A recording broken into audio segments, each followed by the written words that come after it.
नमस्कार दोस्तों, मेरा नाम है आशुतोष और मैं फिर से आप सबके सामने उपस्थित हो गया हूँ एक और नई वीडियो के साथ। आज की इस वीडियो में हम एक और रिकवरी की बात करने वाले हैं और यूपी का ये केस है। तो इस वीडियो में जो रिकवरी हुई है, कैसे हुई है, क्यों हुई है, वो खुद हम विक्टिम के मुंह से सुनेंगे। तो विक्टिम के साथ कॉल कन्वर्सेशन है मेरी। तो बिना वक्त गवाए वीडियो की शुरुआत करते हैं।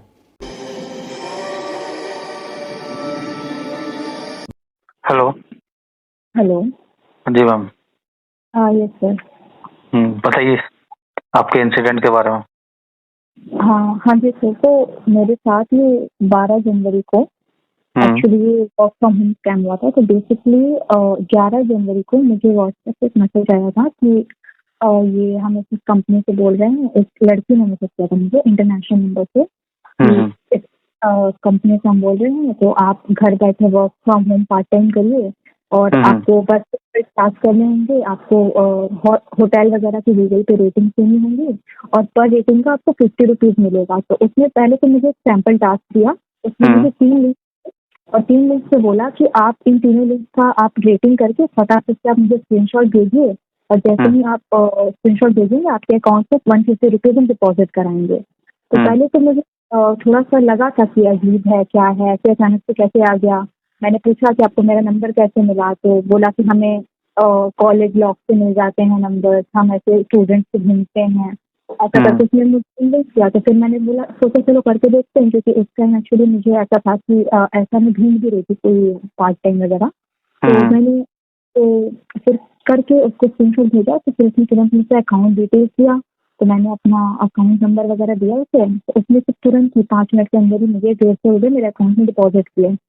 ठीक अब है। उससे क्या हुआ कि थोड़ा मुझे ट्रस्ट बिल्ड हुआ। फिर इसलिए मिला कि अब व्हाट्सएप से आप ऑपरेट नहीं करेंगे, अब हमारा एक टेलीग्राम ग्रुप है, इससे आपके जैसे और भी लोग होते हैं। तो अब आप टेलीग्राम ज्वाइन करेंगे, लेकिन उसको ज्वाइन करने के लिए आपको एक रिसेप्शनिस्ट से कांटेक्ट करना होगा। उसने मुझे उसकी आईडी दी और एक कोड दिया कि आप इसको कांटेक्ट करके टेलीग्राम पे इनको ये कोड दीजिए, फिर ये आपको ग्रुप में ऐड करेंगे। तो उसने फिर मुझे ग्रुप में ऐड किया। उस ग्रुप में मेरे ख्याल से 300 350 लोग थे। तो ऐड किया। फिर इसमें वही इसमें तो क्या होता था ना इस ग्रुप में कि हर दिन रूल उसमें आया ग्रुप में कि हर दिन 20 से 22 टास्क होंगे। और फिर उसके बाद उसने बताया कि हर चौथा टास्क प्रीपेड टास्क होगा कुछ। तो पहले तो मुझे समझ आया कि प्रीपेड टास्क क्या होता है। तो मैंने सोचा कि इसको स्किप करते हैं और ये वाला ही करते हैं, अपना रेटिंग वाली, ये सही है। तो मैंने फिर वही करने किया। लेकिन फिर बाद में उसने रूल बताया ग्रुप में कि ऐसा है कि अगर आप प्रीपेड टास्क को स्किप करेंगे तो जो आपको पर टास्क को 50 मिलता था, तो 50 का हाफ आपको 25 ही मिलेगा। ऐसा करके उन्होंने रूल बताया कि ऐसा ऐसा होगा। तो फिर और ऊपर से इस ग्रुप में क्या था ना कि उनके ही बंदे थे कि क्या थे, वो स्क्रीनशॉट भेज रहे थे कि जैसे प्रीपेड टास्क आया तो फिर उसमें आ रहा है कि अब आप कौन सा सिलेक्ट करें। तो कोई उसमें लिख रहा है हम 1000 में जाएंगे, हम 1000 इन्वेस्ट करेंगे, हम 50,000 करेंगे, ऐसे ऐसे करके लोग भेज रहे हैं। और फिर 5-10 मिनट बाद फिर वो स्क्रीनशॉट लगा रहे थे उन्होंने इतना इन्वेस्ट किया तो उनको फिर इतना रिटर्न आया। ऐसे करके वो स्क्रीनशॉट लगा रहे थे। अब वो स्क्रीनशॉट देख के मतलब कोई भी सोचेगा कि यार अरे इसको तो मिल रहा है, इसको तो मिल रहा है। तो मैंने जी। लोगों को कॉन्टेक्ट करने की कोशिश की। तो अब वो लोग मेरा रिप्लाई तो नहीं किए, लेकिन जैसे अब अचानक से बार बार आए जा रहा है स्क्रीनशॉट, तो देख के थोड़ा सा क्या होता है ना कि मन में लालच आ जाता है देख के, फिर इसको तो मिल रहा है, हम भी करके देख सकते हैं। तो अब वैसा ही हुआ मेरे साथ। तो फिर मैंने दो पूछा चीज कि होती है ना इसमें, दो चीज होती है ना।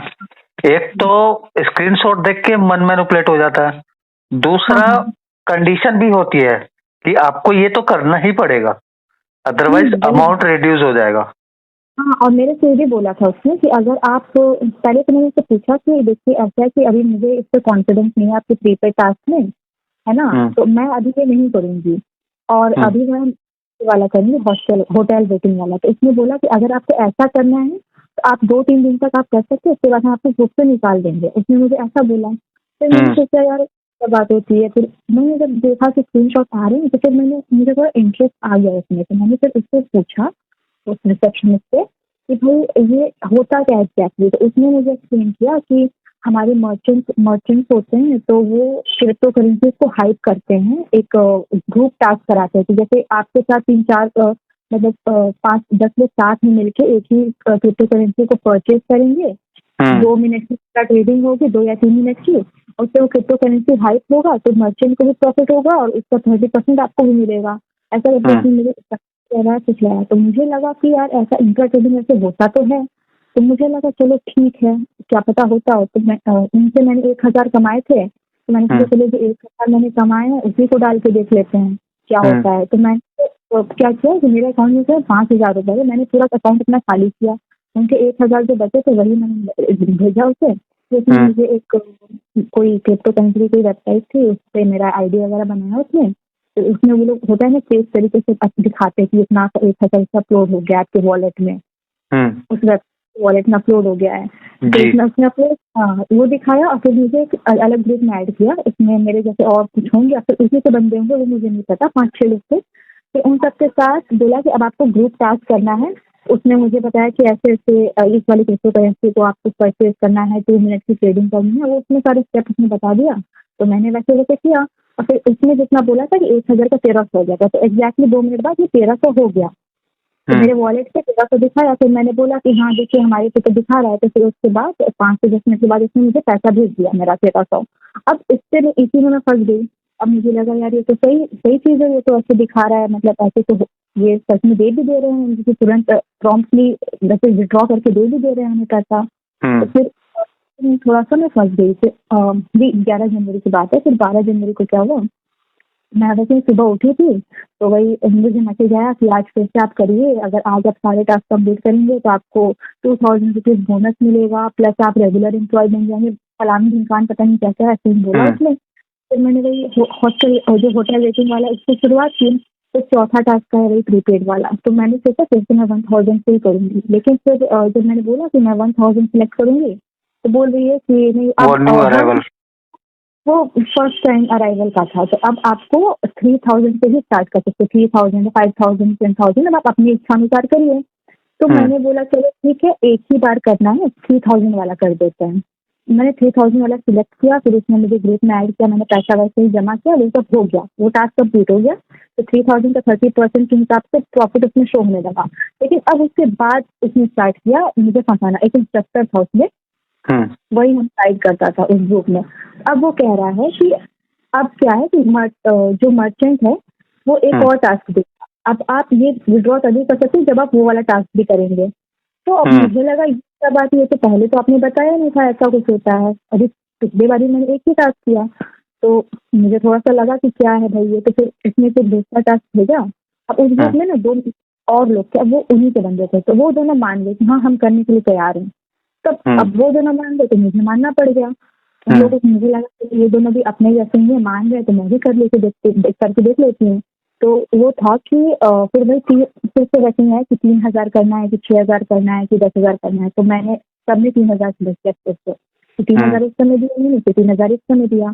तो मेरा टोटल 6,000 चला गया उनके पास। फिर वो होगा प्रॉफिट वगैरह। फिर उसके बाद जब उसको विड्रॉ करने की बारी आई तो मुझे कह रहा है कि आपने जो है कुछ गलत, जब ट्रेडिंग करते टाइम आपने कुछ गलत सेलेक्ट कर दिया, आपने आपको कोई डाउन कर दिया या बीटीएस को बोला था तो ईडीएस पे लगा दिया, ऐसा कुछ बोलते हैं। ईडीएस पे लगा दिया और आपको डाउन ऐसे ही कुछ बोल रहा था मुझे कि आपने ऐसा कर दिया।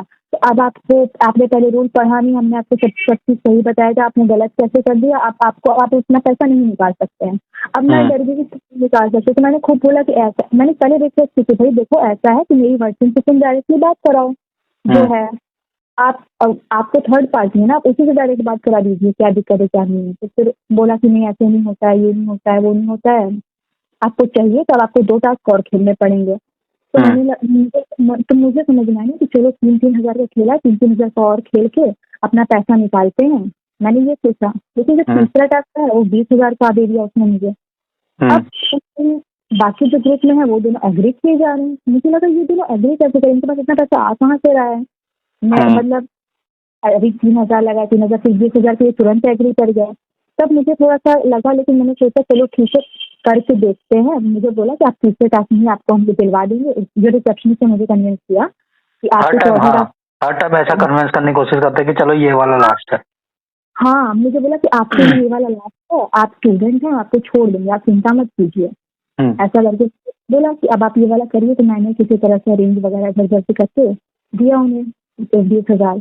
अब इसके बाद जब कर लिया तो मैंने बोला कि भाई ये तो मेरा लास्ट टास्क था, इसके बाद मैं नहीं करूँगी, मुझे मेरा पैसा वापस करो। इसके बाद वो कहते हैं कि ऐसा है कि जब तक मर्चेंट टास्क देता रहेगा तब तक हम कुछ कर नहीं सकते हैं। अब मर्चेंट हमें चौथा टास्क दिया है 65,000 का। और ये जो है इवन नंबर का टास्क है वो 3 ऑड नंबर था, तो अब उसमें आपका विड्रॉ नहीं हो सकता था। अब ये लास्ट टास्क है इवन नंबर का, इसके बाद आपको कोई टास्क नहीं मिलेगा, इसकी मैं गारंटी देता हूँ। आप 65,000 डिपॉजिट कीजिए, आप उसके बाद आप अपना ये ट्रेडिंग कीजिए, आप अपना पैसा लेके जाइए। तब मुझे लगा यार इसमें इतना तेजी से कैसे डिमांड बढ़ा, पहले 3,000 फिर 3,000 फिर अचानक से 20,000 फिर उसके बाद सीधे 65,000। फिर मैंने बोला अच्छा ठीक है, फिर अब उसके बाद आप बोलोगे कि आपको टैक्स भी चाहिए, बोलोगे ना ऐसा। तो फिर कहा कि नहीं ऐसा तो ऐसा नहीं है, आप इसका ये लास्ट है। मुझे बहुत कन्विंस करने की कोशिश की कि ये लास्ट है, हम अगर फ्रॉड होते तो हम मतलब अभी तक टेलीग्राम पे क्यों एग्जिस्ट करते, इतने सारे लोग हमसे क्यों जुड़े होते, क्यों स्क्रीनशॉट भेजते, ऐसे करके मुझे कन्विंस करने की कोशिश कर रहे थे। तो मुझे लेकिन समझ में आ गया कि भाई ये तो फ्रॉड है, मुझे बेवकूफ बना रहे हैं। और फिर ना मैंने एक और चीज देखी कि जो स्क्रीनशॉट भेजते हैं ना ग्रुप में, ये क्या करते हैं, एक बार की स्क्रीनशॉट इनके पास होती है, इससे कोई है जैसे इमेज को होता है ना एडिट करके करके, तो अगर आप उस इमेज को जूम करके देखेंगे तो वो थोड़ी फटी फटी सी इमेज होती है, तो वो कोई भी देख के बता देगा कि इमेज ये ओरिजिनल स्क्रीनशॉट में ये इसको एडिट किया हुआ है। तो मैंने वो जब ध्यान से देखा ना तो सारे स्क्रीनशॉट में वही पैटर्न मुझे समझ में आया। तो मैंने उसको क्या, उस लेडी को मैंने होल्ड पे रखा कि ठीक है अभी मैं अपने फ्रेंड से पैसा अरेंज करूंगी, और उसी टाइम मैंने साइबर क्राइम पोर्टल पे जाके अपनी शिकायत, अपनी कंप्लेंट रजिस्टर करना स्टार्ट कर दिया। मैंने उसको बोला कि भाई अभी रुक जाओ, 1-2 घंटे में अरेंज करके बताते हैं आपको। तो उसी टाइम में मीनवाइल मैंने अपनी कंप्लेंट कर दी पोर्टल पे। तो मैंने कंप्लेंट की तो फिर उसके बाद उससे मैंने बात करना तो छोड़ ही दिया, और अगले दिन मेरा जो पैसा गया था उसका मतलब आप किसी भी डबल अमाउंट मेरा होल्ड पे चला गया, 26,000 था ना। मैंने देखा आपका कंप्लेंट देखा था। अराउंड 42,000 ऐसे होल्ड पे चला गया मेरा। उसके बाद अभी और ये जो तो ये होल्ड पे गया। उसके बाद क्या हुआ, मैंने फिर वही ये कंप्लेंट हमारे ये नजदीकी थाने में ट्रांसफर हुई थी यूपी में। उसके बाद में फिर गया वहाँ पे जाके मैंने अपनी शिकायत वगैरह वहाँ पे भी रिटर्न में कंप्लेंट वगैरह किया, उनके पास कंप्लेंट वगैरह आई थी। थोड़ा सा यहाँ पे मैं ब्रीफ में डिटेल चाहूंगा, क्योंकि अगर आप ऐसे बताओगे कि ऐसा ऐसा हुआ और फिर मेरे को ऐसा रिकवर हो गया, वो बहुत शॉर्ट लगेगा। आप यहाँ पे मुझे ना मेरे को थोड़ा सा ये भी जानना है आपकी जो मुश्किलें थी। हालांकि मैं अवेयर हूँ उस चीज से, बट क्योंकि ये यूट्यूब पे डालूंगा तो एक मुश्किल, ताकि सबको ये भी पता लगे कि ये हर किसी के साथ हर कोई ये मुश्किलें फेस करता है, जो भी फॉलोअप लेता है अपने केस में, हर कोई अथॉरिटी से भी मुश्किल फेस करता है। बिल्कुल ठीक है। तो वही तो मेरा तो पहले जब यहाँ ट्रांसफर हुआ था तो पहले तो इन लोगों ने बहुत अच्छे से बोला कि हाँ हाँ आपका ये हो जाएगा, लेकिन जब हम वहाँ साइबर जो हमारा साइबर सेंटर है ना, साइबर थाना डिस्ट्रिक्ट का, वहाँ गए तो वहाँ पे कह रहे हैं आप लोग पहले ऐसे करते हैं, फिर आप आ जाते हैं, फिर आप हमें परेशान करने आ जाते हैं, कोई पैसा नहीं मिलेगा, कोर्ट ऑर्डर वगैरह नहीं मिलता है। मैंने कहा कि सर एग्जैक्ट देखिए मेरा अमाउंट यहाँ पे होल्ड हुआ है, तो अगर मुझे साइबर एनसीईआरटी पोर्टल पर शो हो रहा है कि होल्ड हुआ है, तो आप कैसे कह सकते हैं पैसा नहीं होगा। तो उन्होंने कहा कि नहीं हमारे पास ऐसे रेगुलर केसेस आते रहते हैं, वो दिखाता है, लेकिन जब आप बैंक स्टेटमेंट मंगाते हैं तो होल्ड नहीं रहता है। तो मैंने कहा सर आपने मेरे केस से एक बार भी बैंक स्टेटमेंट नहीं मंगाया है, जब आप नहीं मंगाया है तो आप पहले से क्यों बोल रहे हैं कि नहीं होगा उसमें, आप एक बार मंगा के तो देखिए। तो फिर उसके बाद ये सब हुआ तो मतलब मुझे समझ में आ गया कि ये सब थोड़ा इसको वो टालने की कोशिश कर रहे हैं कि कहीं से टल जाइए, क्योंकि मेरा केस बड़े अमाउंट का नहीं था ना, बड़े अमाउंट में तो इनको थोड़ा सा उधर मिल जाता होगा खर्चा पानी, अब मेरे में कुछ मिलेगा नहीं, तो कुछ इंटरेस्ट भी नहीं दिखा रहे थे। तो वही हुआ था, पहले मैंने दिया हुआ था कंप्लेंट, तो इन्होंने वही जिस बैंक में मैंने डायरेक्टली पहले पैसा भेजा था उसमें इन्होंने ईमेल वगैरह किया था, अब उससे रिप्लाई आ नहीं रहा था। तो वही तो जैसे मेरे घर से थोड़ा दूर था वो डिस्ट्रिक्ट का जो थाना था ना साइबर सेल, वो थोड़ा दूर था, तो मैं ये था कि मैं रोज आ जा नहीं सकती थी वहाँ पे, तो मैं फोन के थ्रू फॉलोअप लेने की कोशिश करती थी। तो ये लोग फोन पे बताते नहीं थे, फोन उठा के काट देते थे कि आवाज नहीं आ रही है, कभी कभी बोलते थे पोर्टल नहीं खुल रहा है, ये नहीं हो रहा है। तो अचानक मुझे बहुत ज्यादा गुस्सा आया। उसके बाद एक बार मैं वहाँ पहुंची कि भाई ऐसा आप लोग क्यों कर रहे हैं, आप मेरा ऐसा है कि मुझे अपना कंप्लेंट एक बार आप खोल के सिस्टम में दिखाइए, मुझे अपना देखना है पूरा सिस्टम में। तो अब इस समय जब ना तो मुझे कह रहे हैं कि ऐसा है कि आपका कंप्लेंट ना आपके नजदीकी पुलिस थाने में ट्रांसफर हुआ। ये साइबर सेल हमारे डिस्ट्रिक्ट का, ये पूरी डिस्ट्रिक्ट का सेंटर है। अब जैसे हमारे डिस्ट्रिक्ट में गाँव भी है कुछ, एक हमारा शहर भी है और कुछ अलग अलग जगह है, तो वो सब एक साथ मिलकर एक डिस्ट्रिक्ट बनता है। तो पूरे डिस्ट्रिक्ट का साइबर सेल था, और ये बोले कि आपका कंप्लेंट आपके नजदीकी पुलिस थाने में ट्रांसफर हुआ। अब आप कहाँ जाइए, वहाँ पे साइबर हेल्प डेस्क होगी, आप वहां से अपना इन्फॉर्मेशन लीजिए। अब मुझे लगा यार ये भी मुझे इधर से उधर घुमा रहे हैं। फिर मैं जब यहाँ गई तो ये कह रहे कि नहीं वो तो वहीं होता है, डिस्ट्रिक्ट का होता है तो डिस्ट्रिक्ट वाले ही हैंडल करते हैं, ट्रेनिंग वगैरह उनको मिली होती है। यहाँ पे तो एक मतलब एक कांस्टेबल लेवल के ऑफिसर को बैठा हुआ होता है साइबर डेस्क पे कि कोई आ जाए तो उसको हम वहाँ उधर भेजते हैं यहाँ से उसको।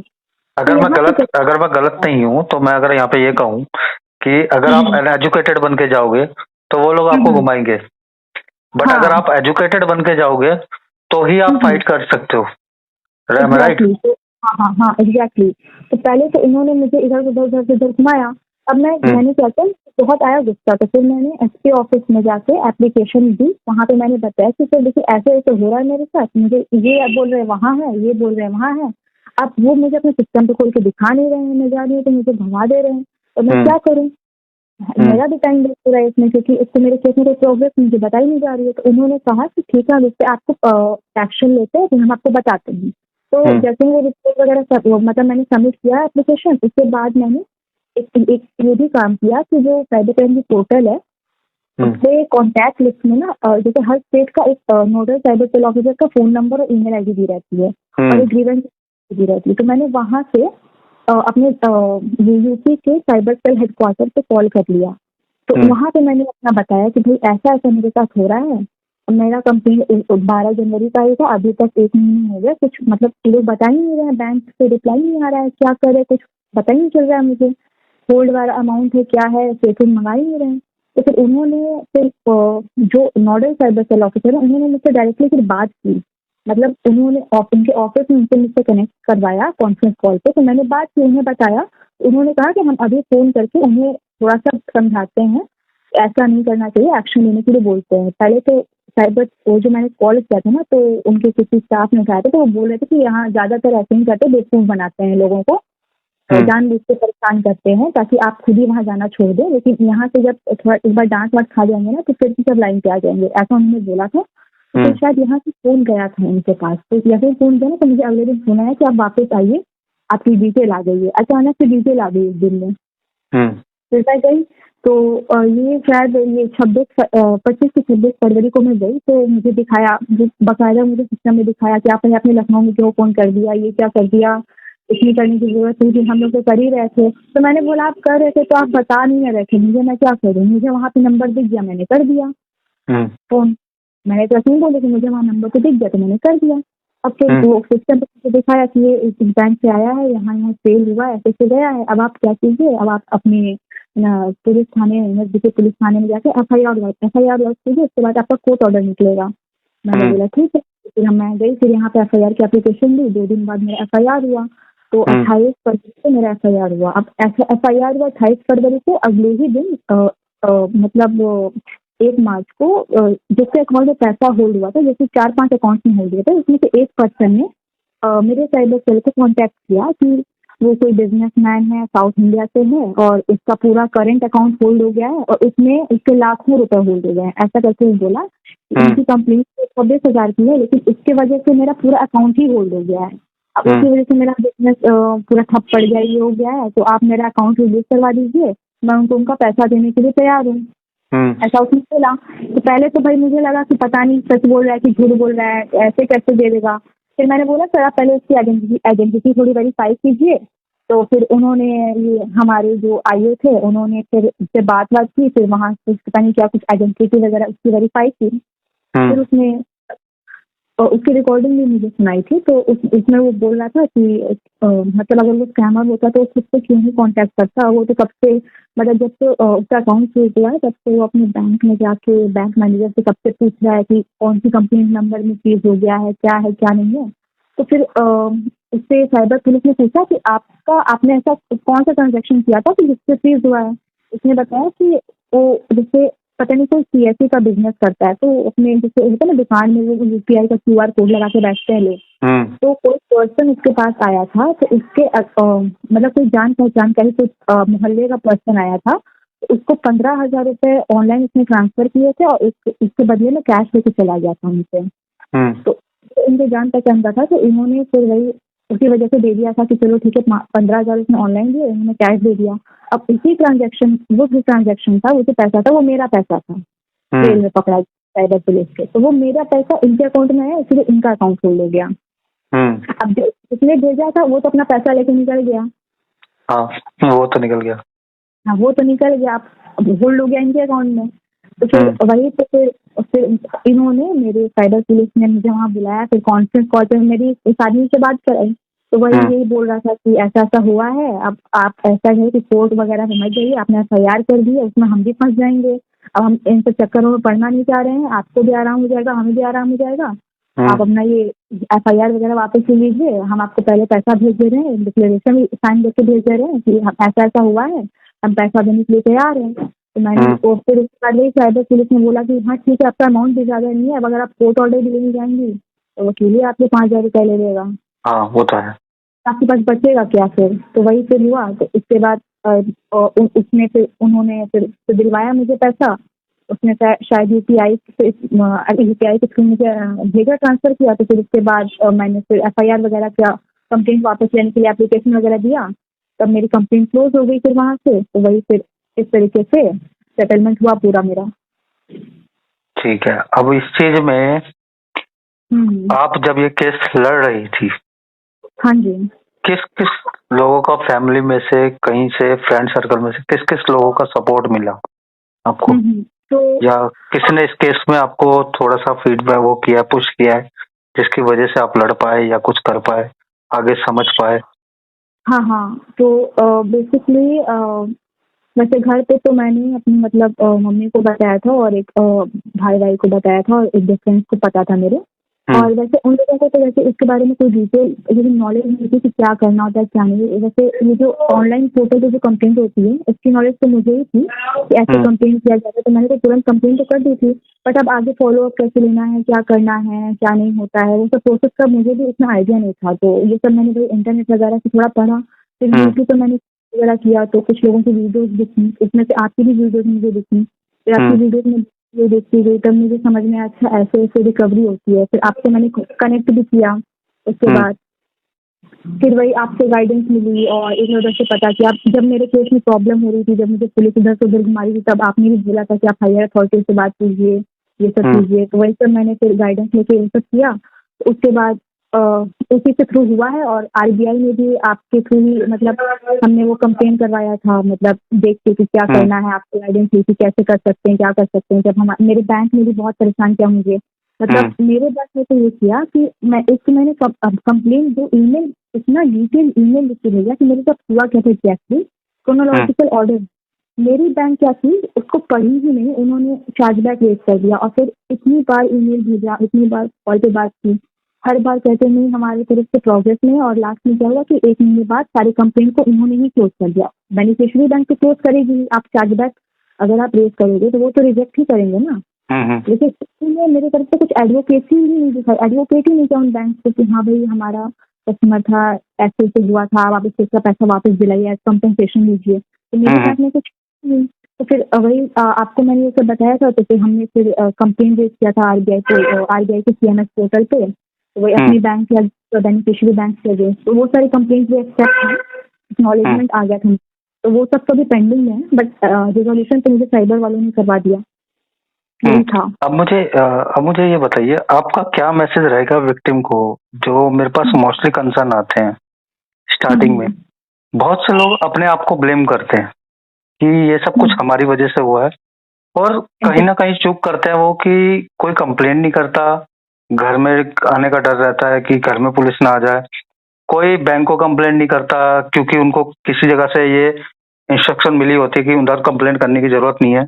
आप क्या राय देंगी कि अगर किसी के साथ साइबर फ्रॉड हो जाता है तो उसको क्या करना चाहिए?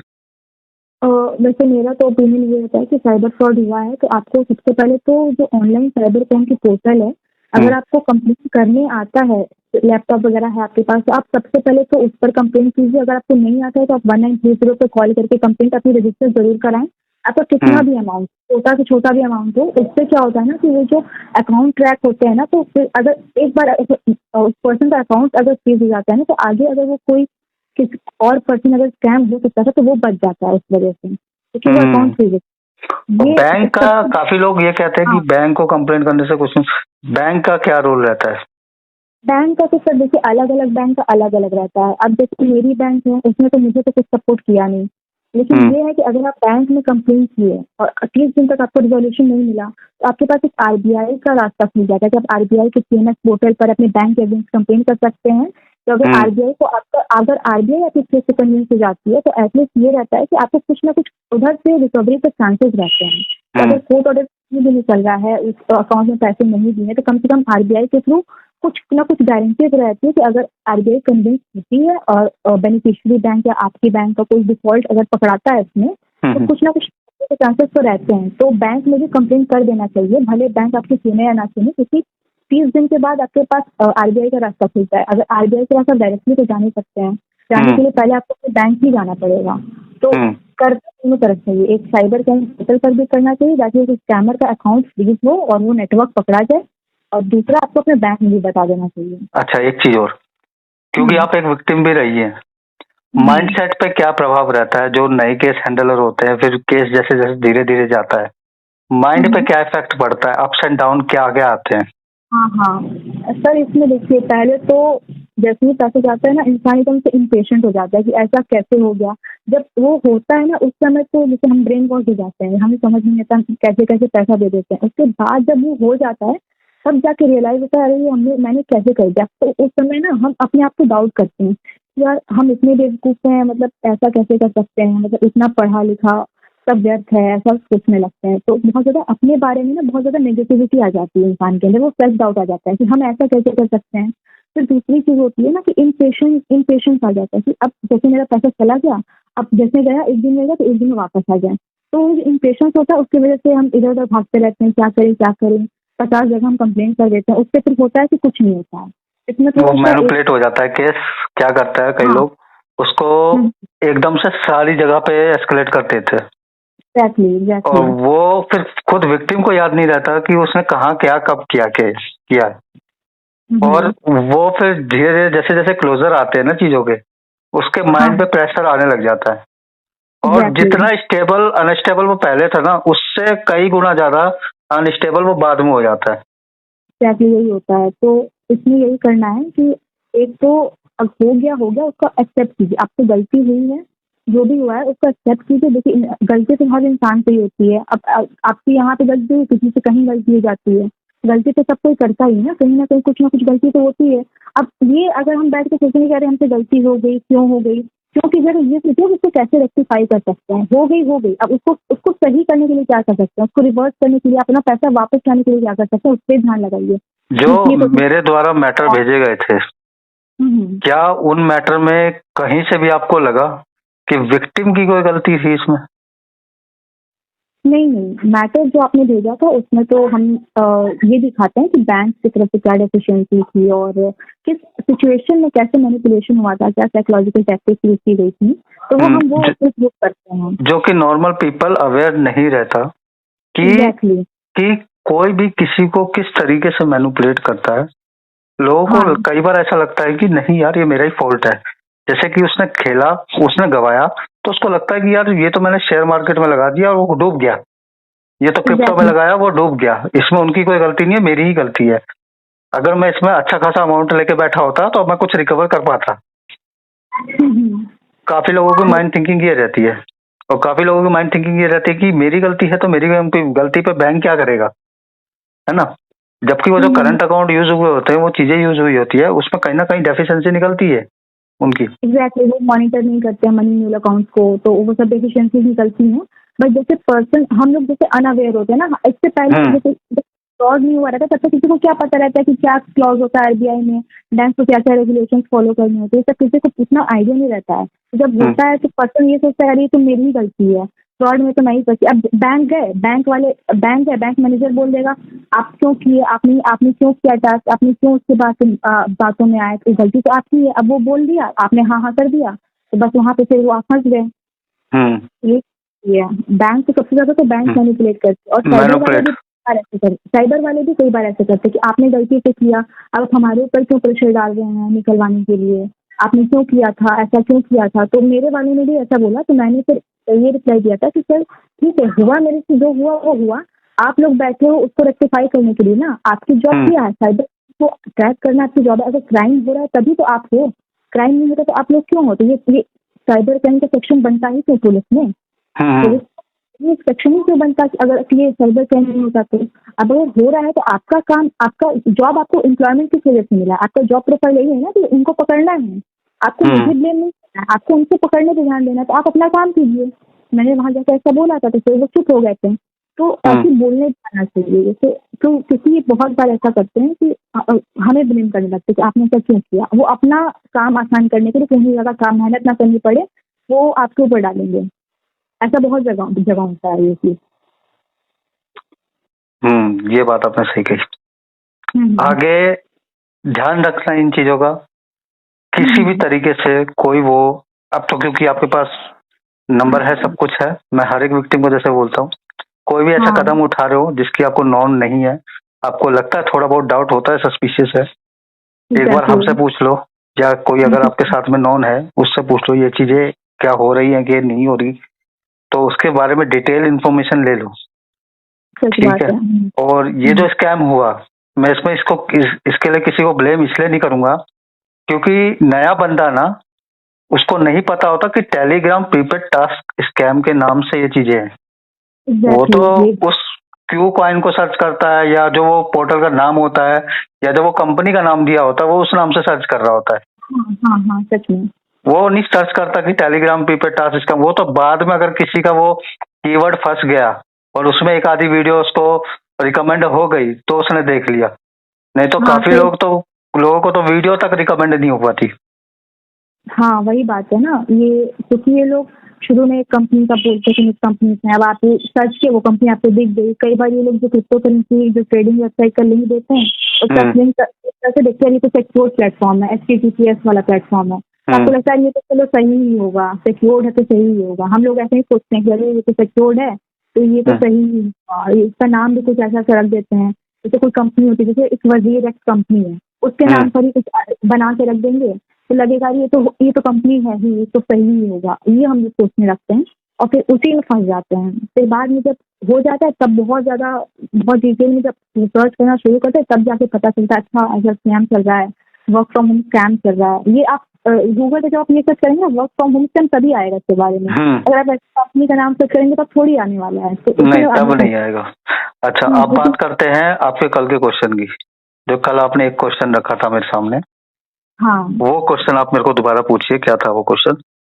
हाँ, तो मेरा क्वेश्चन ये था कि जैसे साइबर क्राइम वालों ने मेरा आउट ऑफ कोर्ट सेटलमेंट कराया है तो उनकी तरफ से तो केस क्लोज हो गया। तो अब मेरा ये क्वेश्चन है कि जो RBI में मैंने इससे पहले कंप्लेंट डाला हुआ था तो वो कंप्लेंट मेरे एक्नॉलेज हो गए हैं और वो अंडर प्रोसेस है। तो क्या साइबर क्राइम की कंप्लेंट और RBI के कंप्लेंट में कोई लिंक होता है क्या? जैसे अगर वहाँ क्लोज होता है तो क्या RBI भी अब डायरेक्टली क्लोज कर देगी बिना उसको इन्वेस्टिगेट की, या उसको इन्वेस्टिगेट वगैरह? अब इसमें क्या होगा, अब इसमें ये देखो, पहले तो मेरे को ये बताओ, ये जो पर्सन था जिसने रिकवर किया, जिसने रिफंड किया, ये वो पहले लेयर वाला ही बंदा था या दूसरे तीसरे लेयर का बंदा था?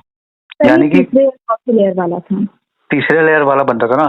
अब जो कंप्लेंट क्लोज होगी तो उसका सबमिशन इसकी बैंक को जाता है, ये NOC अपनी बैंक को देगा और उसके बिहाफ पे साइबर कंप्लेंट वो क्लोज हो जाएगी और उसका अकाउंट अनफ्रीज हो जाएगा। ठीक है, बट डिपेंड ये करता है वो आगे और किस अथॉरिटी को अलाइन होता है। अगर वो ऑनलाइन पोर्टल पे क्लोज का स्टेटस है और वो सारे बैंकिंग इंस्टीट्यूट की तरफ से अलाइन हो जाता है कि ये कंप्लेंट क्लोज हो गई, तो वो जिस अकाउंट पे होल्ड लगा है या बेनिफिशियरी बैंक जो आपका था, उनको भी अगर ये मैटर पता लगता है तो उनकी सबमिशन पे यही जाएगा कि victim got recovered the money and the complaint got close. ठीक है, तो वो पूरा सिनेरियो लिख देंगे उनको। ठीक है, डिपेंड करता है कि आपकी साइबर सबमिशन क्या रहती है और किस किस बैंकों को देती है, सारी बैंकों को मेल करती है या उस पर्टिकुलर एक बैंक को मेल करती है। अगर उस पर्टिकुलर एक बैंक को मेल करती है, इन बैंकों को नहीं पता है और RBI अपना डिसीजन लेती है, तो जो डिसीजन लेगा उसी फेवर में केस क्लोज होगा। अगर वो आपका फेवर करना चाहेगी या सेटलमेंट करना चाहेगी तो वो भी होगा। जैसे कि मैं बता दूं, एक केस था 1,68,000 का, उसमें भी ये सेम कंडीशन हुई थी कि विक्टिम को इधर से भी अमाउंट आ गया था और RBI से भी अमाउंट आ गया था। अच्छा। दोनों तरफ से आ गया था। तो ये कुछ कुछ सिनेरियो में होते हैं, अगर आता है तो प्लस पॉइंट है, उससे आप एक तरह से हाँ, मेंटल हैरेसमेंट और ये जो भगा दौड़ी है उस चीज को समझ लीजिए सही बात है। और फर्दर केस को क्लोज कर दीजिए। हम्म। ठीक है, वैसे तो वो मुझे डिपेंड करता है, हर चीज को समझने के लिए ना थोड़ा सा खुद ही वो करना पड़ता है, रिकॉग्नाइज करना पड़ता है। हम्म, उसको पहले परखना होता है क्या चीज है, मुझे जानना क्या है, समझना क्या है और कैसे ये फ्रेमवर्क है। फ्रेमवर्क को जानोगे तभी समझ पाओगे कि ऐसे ये फ्रेमवर्क चलता है और मेरी हाँ हाँ। कंडीशन अभी इस जगह पे है और इस जगह से यहाँ तक पहुंचने के लिए क्या क्या और चीजें होगी। हम्म, ठीक है, तो वो चीज है, अगर वहां सबमिशन पहुंच जाता है तो फिर केस तो उधर से भी क्लोज आएगा कि आपके फेवर में आपके साइबर ने ये रिकवर कर किया। हाँ। और अदरवाइज वो अगर फाउंड करेगा कि ये जो अकाउंट हुए थे, ये ओपनली करंट अकाउंट जो ओपन हुए थे, यहाँ पे बैंक का कोई फॉल्ट पाता है तो उस फॉल्ट के बेसिस पे वो अपनी एडवाइजरी जारी कर देगा, जो भी उसको एडवाइजरी जारी करनी होगी। ये मेरा ये मानना है कि जैसे चलो ठीक है, थर्ड पर्सन फोर्थ पर्सन के अकाउंट से पैसे मिले, लेकिन जो जिसमें मैंने पैसे भेजे थे तो वो बेनिफिशियरी बैंक जो तो जिम्मेदार है ना वो करंट अकाउंट को मॉनिटर नहीं करने के लिए।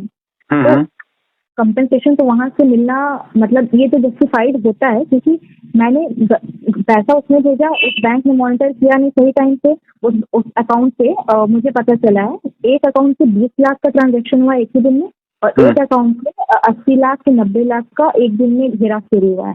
तो उस बैंक ने जो मॉनिटर नहीं किया है तो इसकी भी तो गलती है ना यहाँ पे। यहाँ पे आरबीआई की ऑब्जर्वेशन भी, जैसे कि मैंने तुम्हें पहले भी बताया, डिपेंड ये नहीं करता, हमेशा ये नहीं सोचना चाहिए कि हमारी सबमिशन क्या हुई है। ये भी देखना होता है कि केस कौन संभाल रहा है, वो क्या ऑब्जर्व करता है, उसकी ऑब्जर्वेशन पे भी बहुत कुछ डिपेंड होता है। कई केसेस में ऐसा होता है कि विक्टिम फैक्ट मटेरियल बिल्कुल बहुत अच्छा प्रेजेंट करता है, बट वहाँ जो ऑफिसर ऑब्जर्वेशन करता है वो ठीक से ऑब्जर्वेशन नहीं करता। आपने कई केसेस में देखा होगा, कई केसेस में beyond the level victim amount डाल देता है, बियॉन्ड द लेवल जब अमाउंट डाल देता है तो वो सीधा क्लोजर मार देते हैं। बट कुछ केसेस में देखा गया है वहां पे फिर ओम्बड्समैन से रिक्वेस्ट आती है कि जो आपने जो अमाउंट कंपनसेट के लिए वो किया है, सॉर्ट किया है, वो बियॉन्ड द लेवल है, मतलब आरबीआई से भी बियॉन्ड है, बियॉन्ड द पावर। ठीक है, या तो आप इसको कम कर लीजिए और हमें एडवाइस कीजिए कि इसको कम में लेके चलें, या फिर आप इसको दोबारा से रीसबमिशन कीजिए, हम इस कंप्लेंट को क्लोज कर देंगे। अच्छा, तो वो विक्टिम का अप्रूवल मांगते हैं, कंप्लेनेंट का अप्रूवल मांग लेते हैं उसमें। तो डिपेंड अथॉरिटी के पर्सन के ऊपर भी करता है और हर स्टेट पे भी डिपेंड करता है ना कि किस स्टेट की आरबीआई आपका कंप्लेंट डील कर रही है। हाँ, वो डील क्या कर रही है। अब हम एक बंदे से ये एक्सपेक्ट नहीं करते ना कि वो सारी चीज लेके बैठ के पढ़ के लिखे बैठा होगा।